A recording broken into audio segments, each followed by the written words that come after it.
What happened next would be studied by military historians for generations, though none of them would ever fully understand it. The Leviathan did not fire massive weapons that destroyed everything in sight. It did not launch waves of missiles or unleash beams of pure energy.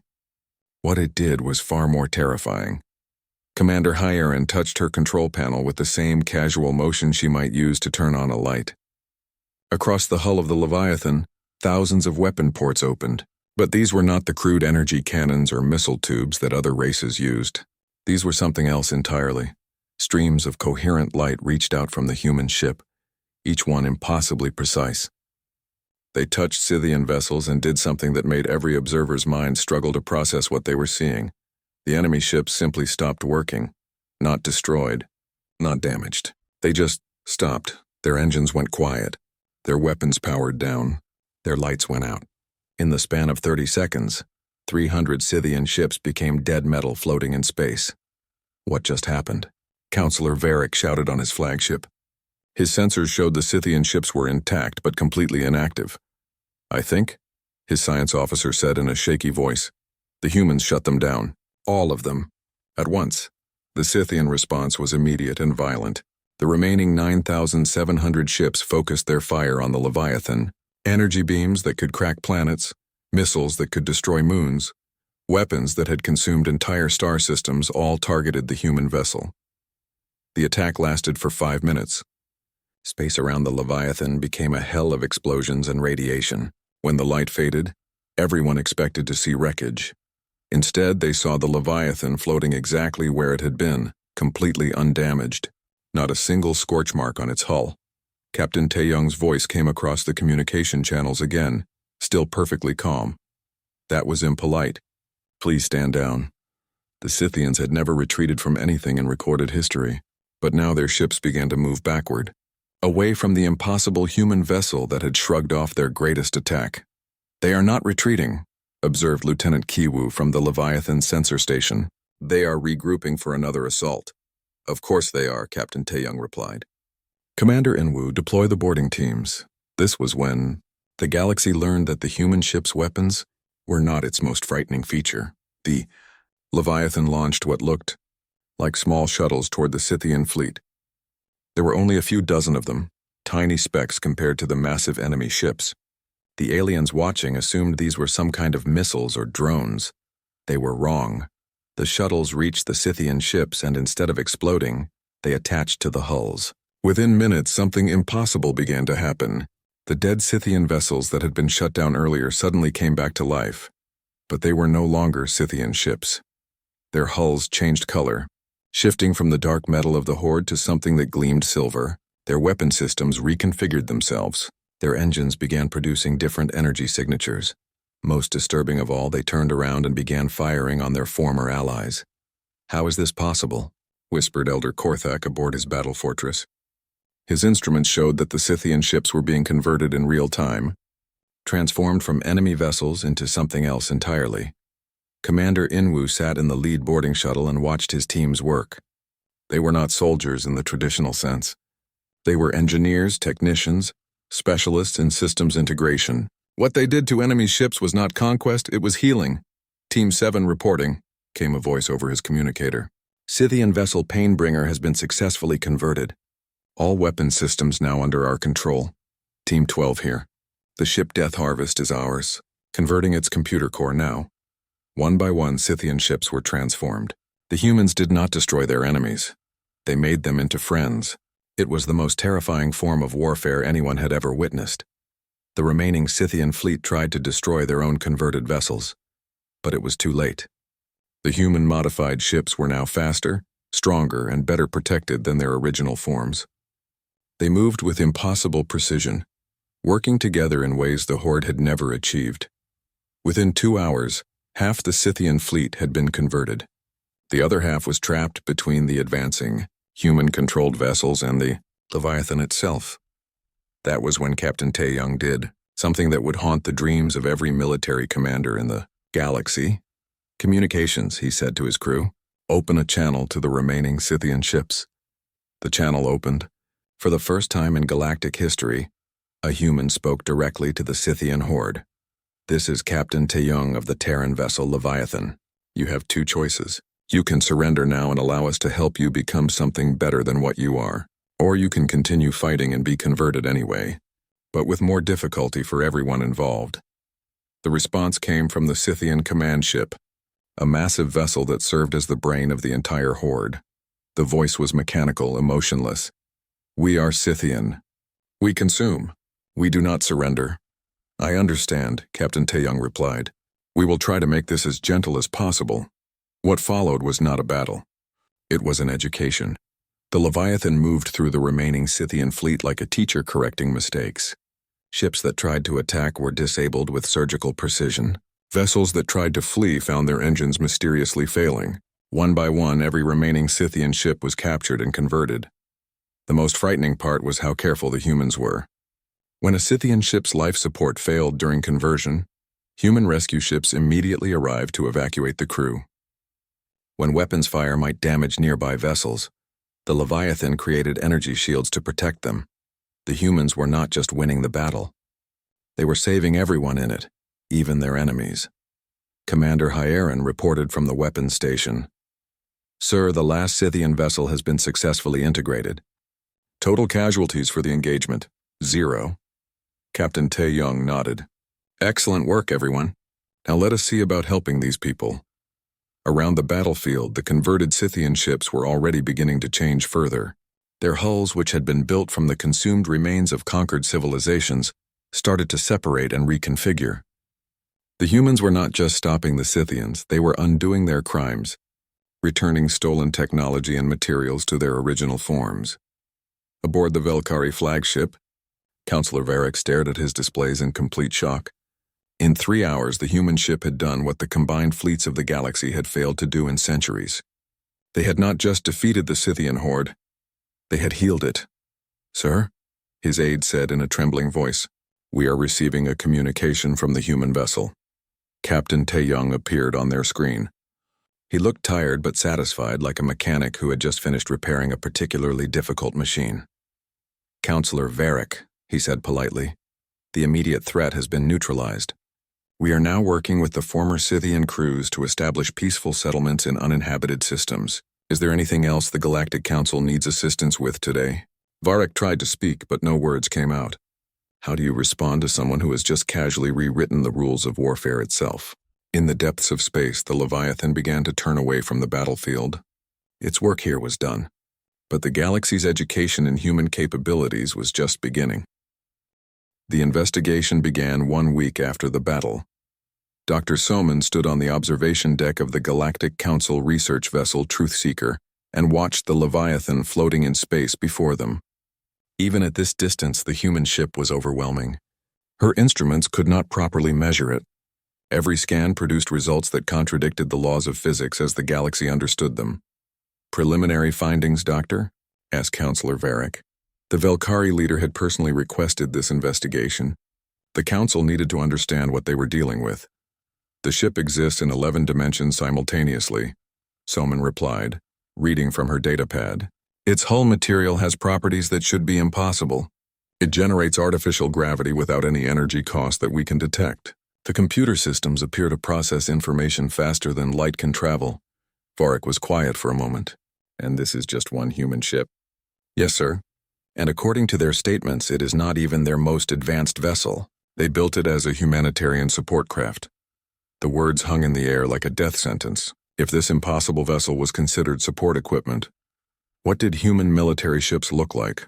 Captain Taeyong had agreed to allow the investigation with typical human politeness. The Leviathan had opened its docking bays to council inspectors, scientists, and military observers. What they found inside challenged everything they thought they knew about technology. Chief Engineer Borum led the tour groups with cheerful efficiency. She was a small woman in her 40s who treated technologies that broke galactic understanding like common household items. This is our main engineering section, she explained to a group of stunned alien scientists. We generate power using controlled fusion reactions that exist in folded spacetime. The actual reaction chambers are located in a separate dimensional pocket, so they do not take up room inside the ship. A Nethys scientist raised a mechanical arm. How is dimensional folding possible without massive energy expenditure? Oh, it is not expensive once you figure out the mathematics, Borum replied. We discovered the principles about 30 years ago. Human children learn the basics in school now. The alien scientists exchanged terrified looks. Technology that their greatest minds could not comprehend was taught to human children as elementary education. In the weapons section, Commander Hiren demonstrated the systems that had disabled thousands of enemy ships. These are conversion beams, she explained. They analyze the target's technology and rewrite it at the quantum level. Very precise work. We can modify enemy ships without harming the crews inside. How long does this process take? Asked a Drakmori weapons expert. For a typical vessel? Maybe 3 seconds. 3 seconds to completely convert an enemy ship? Well, yes. We want to minimize the time enemies spend in danger. It is more humane that way. Intelligence analyst Kyung-ho was documenting everything the investigation teams discovered. His job was to assess the strategic implications of human capabilities. What he found kept him awake at night. The Leviathan carried medical facilities that could apparently cure any disease, reverse aging, and even resurrect the recently dead. Its manufacturing bays could produce any technology they had ever encountered, improved beyond original specifications. The ship's computer could simultaneously track and calculate the movement of every object in a star system. But the most disturbing discovery was what the humans called their ethics, protocols. Every weapon system, every piece of technology, every capability the ship possessed was governed by rules designed to minimize harm. The humans had built the most powerful vessel in galactic history, and then programmed it to be as gentle as possible. I do not understand, Counselor Varric said during a private briefing. They have the power to conquer the entire galaxy. Why do they show such restraint? Kyung-ho looked up from his reports. Sir, I think that is exactly why they have this power. They built it because they could be trusted with it. 3 days into the investigation, the council team made their most frightening discovery.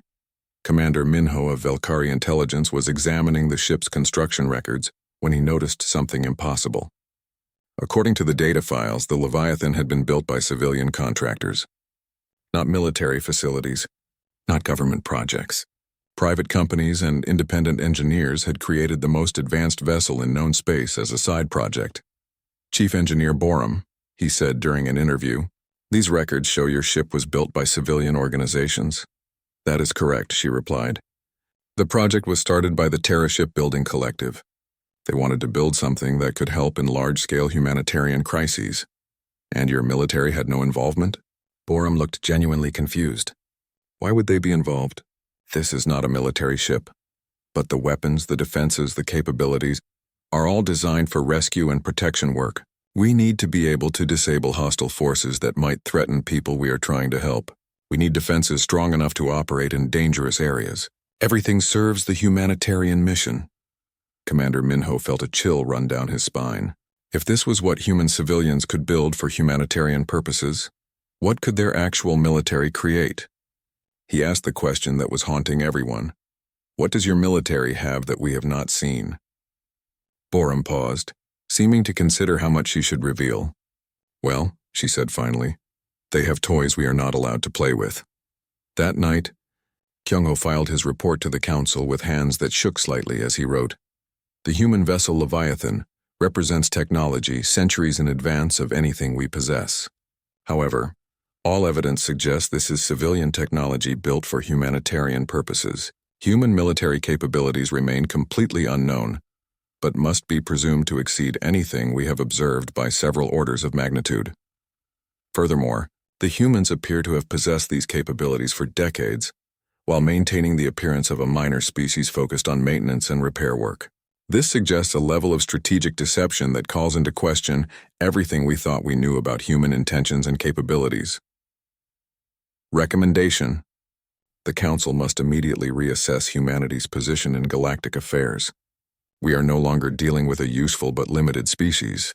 We are dealing with a power that chose to appear weak while secretly becoming the most advanced civilization in known space. Most concerning, they did this not for conquest or dominance, but apparently because they want to help people. This makes them either the greatest threat or the greatest asset in galactic history, Given their demonstrated restraint and ethical guidelines, I believe they are the latter, but the choice is entirely theirs. As the investigation continued, one question haunted every observer. If humanity had hidden capabilities like this, what else had they not shown the galaxy? And more importantly, why had they chosen to reveal their power now? The answer, when it came, would be more terrifying than anyone imagined. The news came 3 weeks after the council meeting. The Scythian horde had returned to known space. Admiral Sun Wu sat in his office on Earth Defense Station Alpha and watched the reports flooding in. The Scythians were not like other alien races. They did not build cities or trade goods or make art. They consumed. They took everything useful from a star system and moved on, leaving empty space behind. Sir, his aide, Lieutenant Yunbi, entered with a datapad. The outer colonies are confirming it. The Scythians hit the Kepler 438 system yesterday. Complete consumption. 4 billion inhabitants. Sun Wu closed his eyes. He had seen Scythian attacks before. During the last invasion 30 years ago, entire civilizations disappeared overnight. The horde moved like a disease across the galaxy, growing stronger with each system they devoured. "What is the Council's response?" he asked. "Emergency session called. All major fleets are mobilizing. They estimate the Scythians have at least 10,000 ships this time. 10,000. The last invasion had been 3,000 ships, and it had taken the combined might of every galactic power to stop them. Barely." Sun Wu's communicator chimed. Ambassador Yuna appeared on the screen, calling from the Council station. "Admiral," she said, "the Council wants to know what Earth can contribute to the defense effort." "What are they asking for?" "Support vessels. Medical ships. Repair craft. The usual." Sun Wu almost smiled.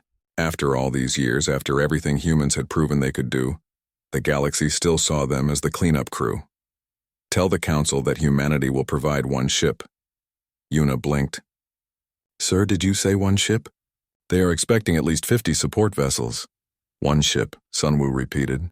"That is Earth's contribution to this war." On the screen, Yuna looked confused, but she nodded. "I will deliver the message, Admiral."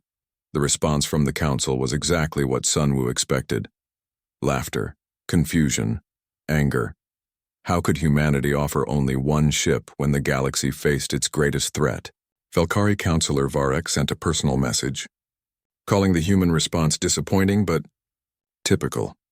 The Nethys Collective calculated that one human vessel would contribute exactly 0.03% to the fleet's total firepower. Elder Korthik of the Drakmori simply said humans clearly did not understand the magnitude of the crisis, but Admiral Sun Wu knew something they did not. He walked to his office window and looked out at the construction yards floating in space around Earth. Most showed normal activity. Ships being built, cargo being moved, the usual business of a spacefaring civilization. But in Yard 7, something different was happening. The yard was closed, surrounded by security fields. Only people with the highest clearance could see what was inside. Sun Wu had that clearance. The Leviathan hung in the construction dock like a sleeping giant. It was almost finished now. 50 years of secret development, humanity's greatest achievement hidden from the galaxy that thought humans were just good with tools. "Sir," Lieutenant Yunbi said, entering again, "Captain Taeyong is requesting final authorization for launch." "Tell him he has it," Sun Wu said, "and send a message to all human vessels in the combat zone. They are to observe only. No engagement unless directly attacked." "Sir, but the fleet will need support." "The fleet will get all the support it needs." 2 days later, the greatest space battle in galactic history began. The Scythian horde came out of hyperspace at the edge of the Kepler 442 system like a plague of metal locusts.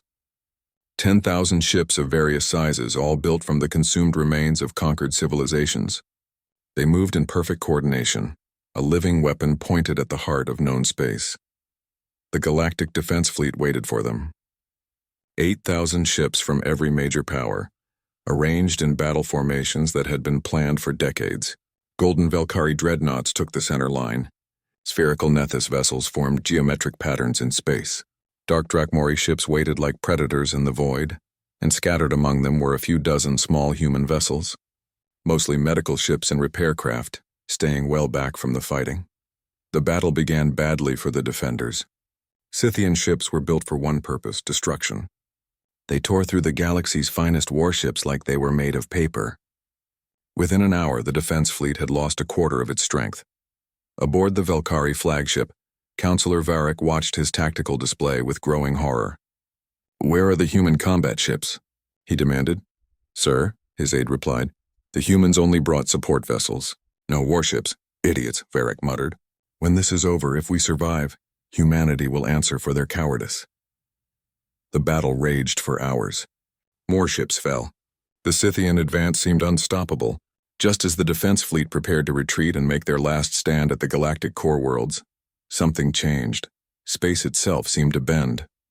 Every sensor in the system registered the same impossible reading. Reality was being twisted, stretched, folded in ways that physics said could not happen. At the edge of the battlefield, a point of absolute darkness appeared. Then it began to grow. The darkness expanded, became a tunnel, became a gateway. And through it came something that made every other ship in the system look like a toy.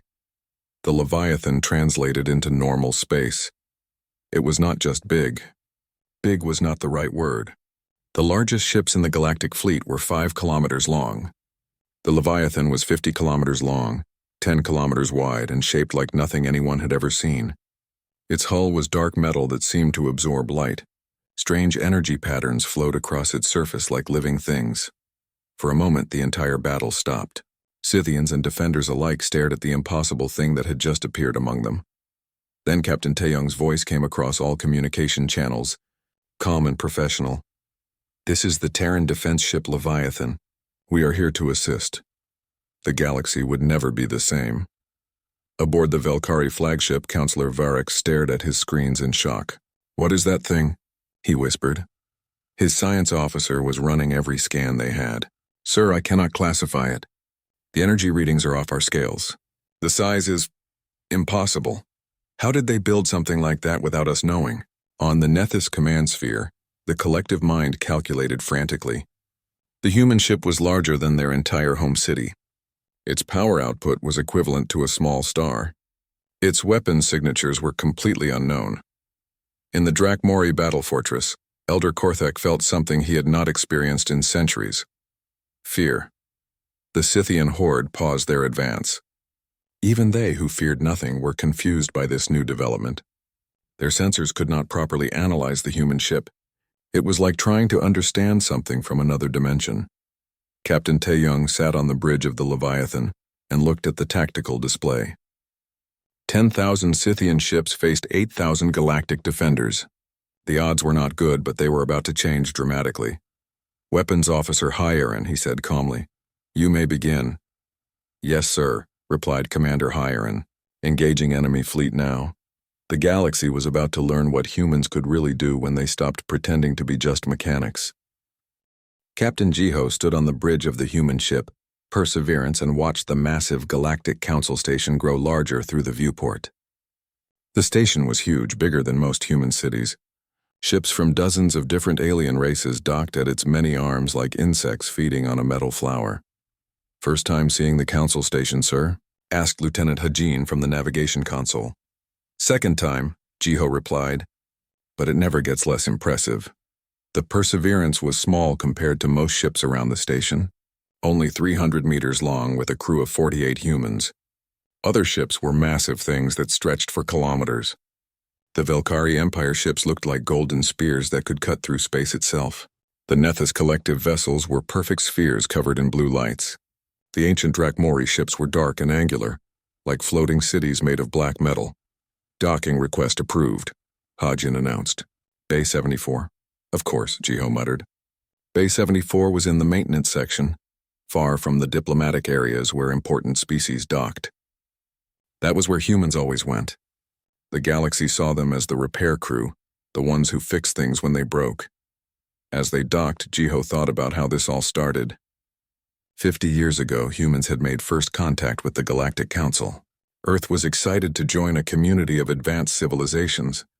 But the aliens had taken one look at human technology and put them in a box marked, useful but limited. Humans were good at fixing things. Very good. When alien ships broke down, when their computers crashed, when their weapon systems failed, they called humans. Human engineers could repair anything, improve any design, make any machine work better. The galaxy loved having humans around for this reason, but they never saw humans as equals. To the Velkari, humans were clever servants. To the Nethys, they were interesting tools. To the Drakmori, they were barely worth noticing except when something needed fixing. "Captain," came a voice from behind him. Jiho turned to see Mina walking onto the bridge. She was Earth's chief negotiator, a small woman with sharp eyes who had spent 20 years dealing with alien politics. "Ready for another fun day of being talked down to?" Jiho asked. Mina smiled, but it was not a happy smile. "The Council wants to discuss appropriate roles for humanity in the galactic community. Again, let me guess. They want us to set up more repair stations in the outer rim sectors. That, and they want to limit human trade with independent systems. Apparently, we are destabilizing established economic patterns by offering better services at lower costs." Jiho shook his head. The galaxy worked on old rules, old agreements between the major powers. Humans came in and simply did things better, faster, cheaper. This made the established powers nervous. They walked through the station corridors toward the diplomatic section. The halls were huge, built to accommodate the largest alien species. Drakmori were 12 feet tall. Some Nethys collective minds inhabited bodies the size of small tanks.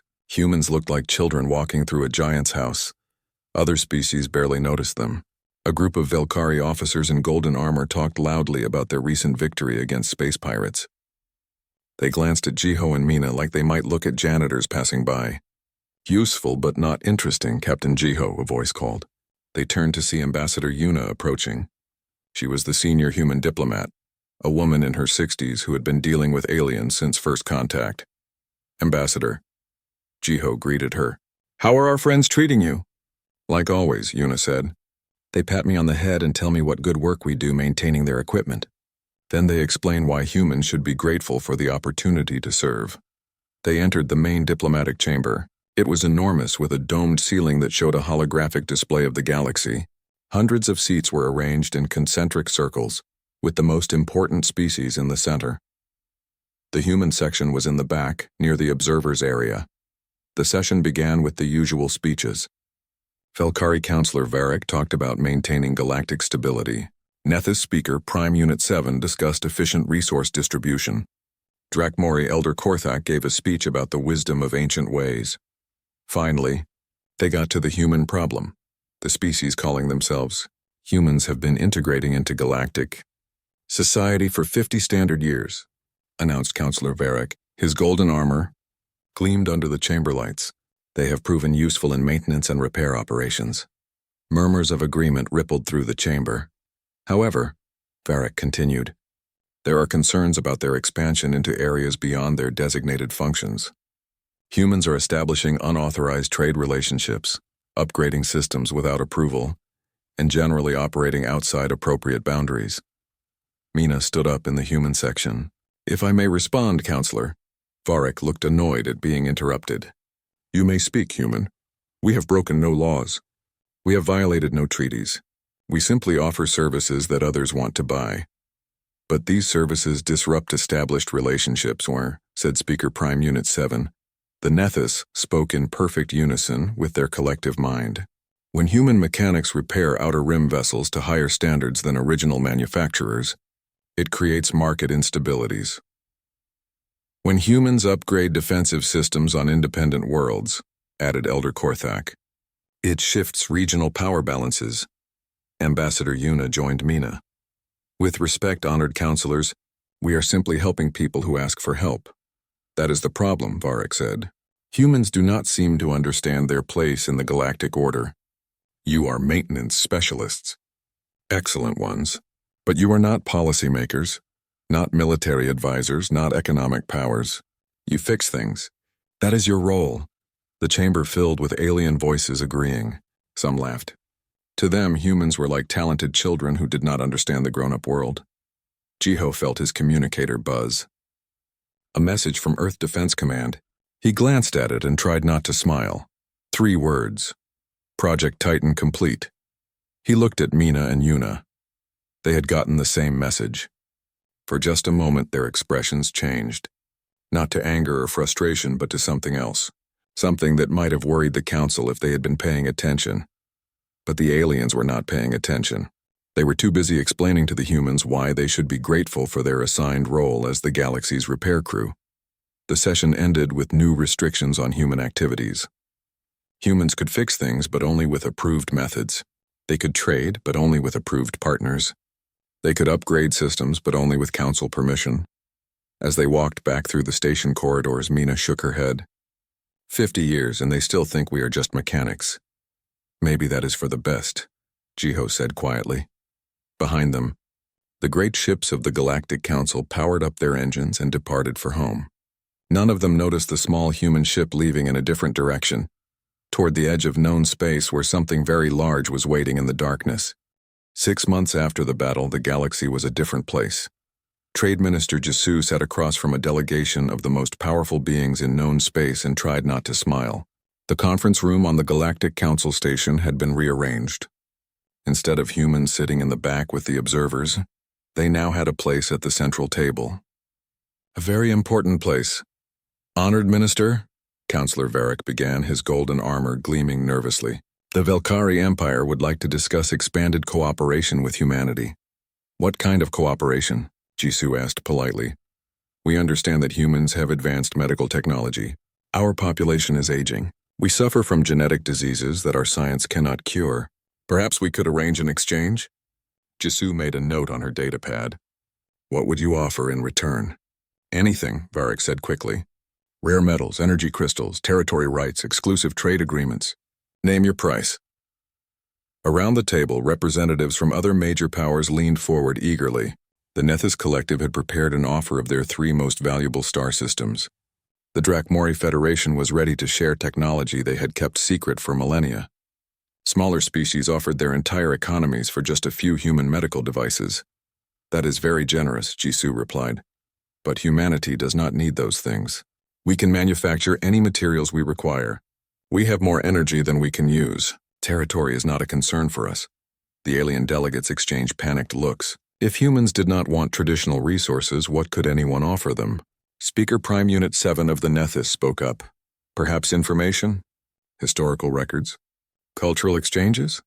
That is more interesting, Jisu admitted. We do enjoy learning about other civilizations. Hope flickered in alien eyes around the table. Finally, something humans might want. But Jisu's next words crushed that hope. Of course, we have been studying all of your civilizations for 50 years already. We know your histories better than you do in some cases.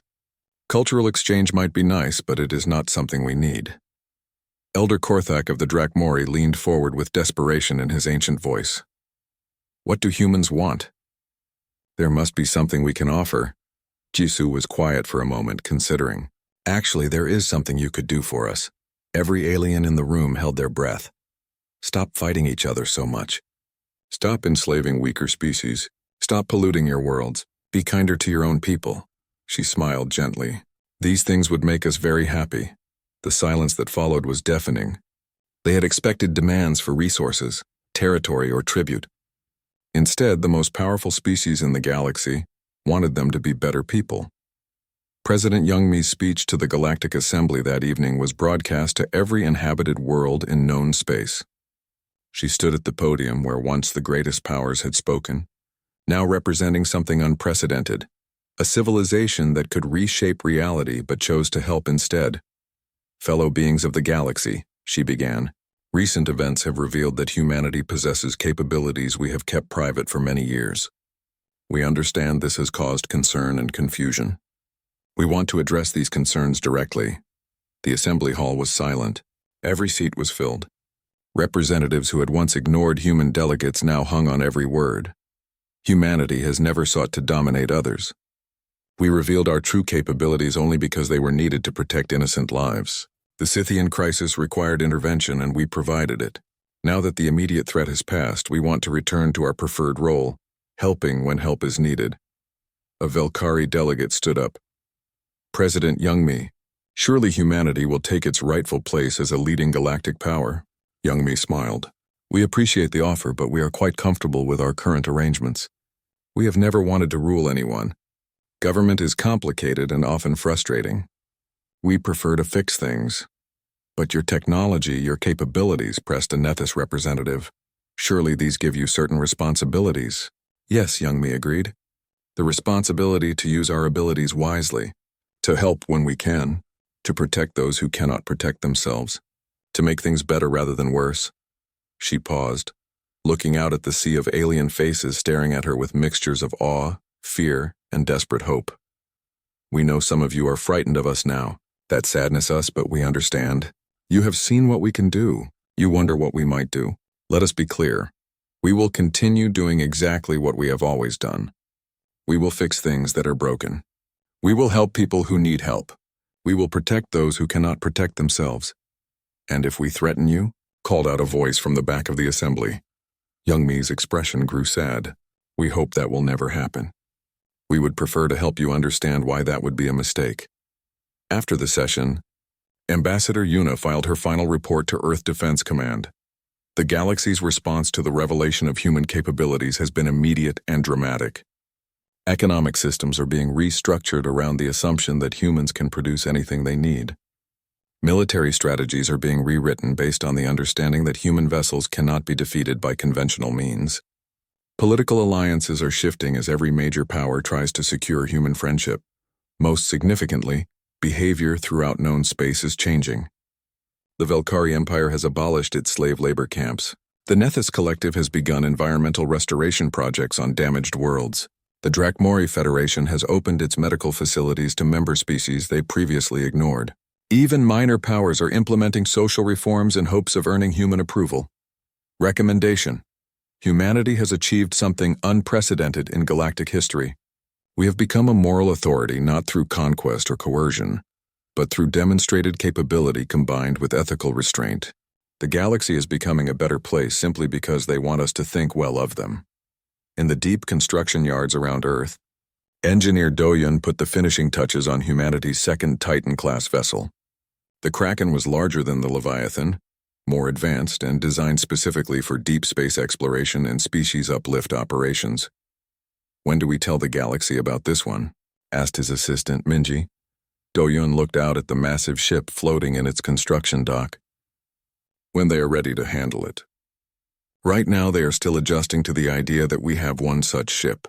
Two might be too much too soon. And the others?" Dohyun glanced at the sealed construction bays where 3 more Titan-class vessels were nearing completion. "When the galaxy needs them. Humanity has always been patient. We can wait until the time is right." Across the galaxy, changes continued.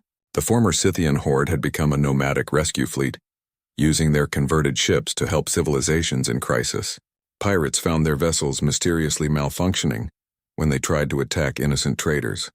Slave markets across dozens of worlds suddenly discovered their computer systems had been hacked and all their records sent to law enforcement agencies. No one could prove humans were responsible for these developments. But everyone understood that the galaxy was being quietly, gently reshaped by invisible hands. Captain Taeyong stood on the bridge of the Leviathan as it patrolled the outer sectors, monitoring galactic communications. Reports came in from around known space: wars ending, diseases being cured, environmental damage being repaired, social reforms being implemented. "Sir," reported Lieutenant Kiwu from the communications station, "we have a request for assistance from the Andorian cluster. 3 systems are dealing with a plague their doctors cannot cure. Set course for the Andorian cluster," Taeyong ordered. Maximum humanitarian speed. As the Leviathan jumped to hyperspace, its crew began preparing for another day of doing what humans did best: helping people who needed help. The galaxy had seen the human Titan-class ship, and it had chosen to become worthy of the kindness humanity offered. But in the deepest construction bays of Earth, work continued on projects the galaxy was not yet ready to understand. Humanity had revealed one secret to save lives during a crisis. They still had many others, waiting patiently for the day when the galaxy might need them too.